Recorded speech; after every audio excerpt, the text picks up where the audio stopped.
All right, good morning. I'm Oakland Sheriff Brian Van Vickle. With me is Captain Champlain, Oregon Fire Department. We wanted to give you a brief update on the operations that we did yesterday and last night, as well as our future plans. Last night we did find one individual that we believed about 5,300 feet south of the dam, a little over a mile south of the dam. We deployed a remotely operated robot to the area. The water current was too swift for that unit to be deployed effectively, so we ended up and put divers in the water. Again, we ended up with the same results. The water was too swift for the diver to reach the bottom of the river. It was in 16 feet of water, and we began a drag operation at that point. During the drag operation, the individual moved, and the location was not determined last night. This morning, we've begun to search again below the dam, trying to locate both individuals with sonar. And so that's what the operations today will continue to be, is just trying to re-engage those locations and try to find viable targets so that we can determine the proper course of action to try to recover those individuals for the families. Okay. I just wanted to say all these responders over the past 3 days now have been working really hard. We put every resource we can on top of this. Everybody's been working super well. Cold weather, rivers really high, it's pretty dangerous. So thank you to all of them that have been working very hard.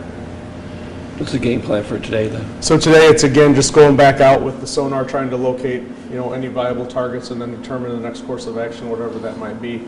Obviously the river came up about another 6 inches last night, as well as about 3,000 cubic centimeters of volume, I believe is the proper term.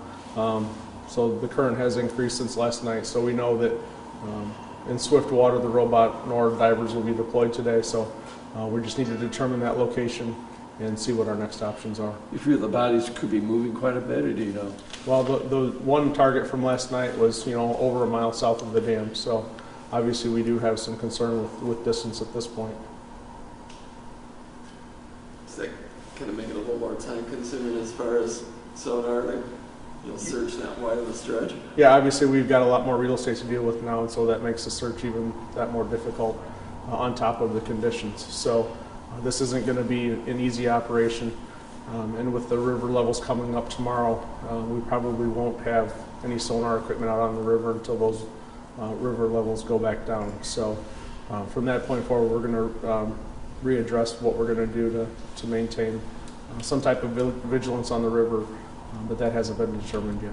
Would that mean that you'll have to halt operations until you can figure out a better way to look at it? We'll halt operations when it's no longer safe, and we're right on the border of being safe and unsafe at this point. So we're really being careful with the resources that we have to make sure that all the first responders are safe. Is the weekend any consideration, or is really safety kind of number? Safety and weather is obviously the number one consideration. It's gotten a lot colder today. The river's sped up, and we're looking at potentially poor weather next week again. So we're taking all that into consideration. That's why we went a little bit later last night to try to recover that one individual. Who has the sonar? Is that? So the sonar that's on scene today is Christian Aid Ministries Search and Rescue Team out of Bureau County. And is everybody just kind of taking shifts so everybody can make sure that they're getting enough rest? And yeah, that's been our focus with every one of our operational briefs, is maintaining the safety of all the individuals. So we stress that every single time we have a meeting, that if you're cold, come off the water. If you're hungry, take a break. We've got things in the fire department here for them to take care of themselves. So we just continue to rotate people in and out and make sure that everybody's safe. Okay. So taking a pause on things doesn't mean you're going to end the search. It's just a different focus right now. So the focus is still on recovering those individuals for the families. But again, we just have to do it in the safest manner possible. Are you going to release the names after you get the bodies? Because there's a lot of chatter that right. People know who they so are. What our typical protocol for that is once we do receive a body, the coroner's office will make that determination of the identification, and then they'll release that name. Okay. So that's the way that the coroner and I tend to work things, and then we'll continue to do it in that form of fashion.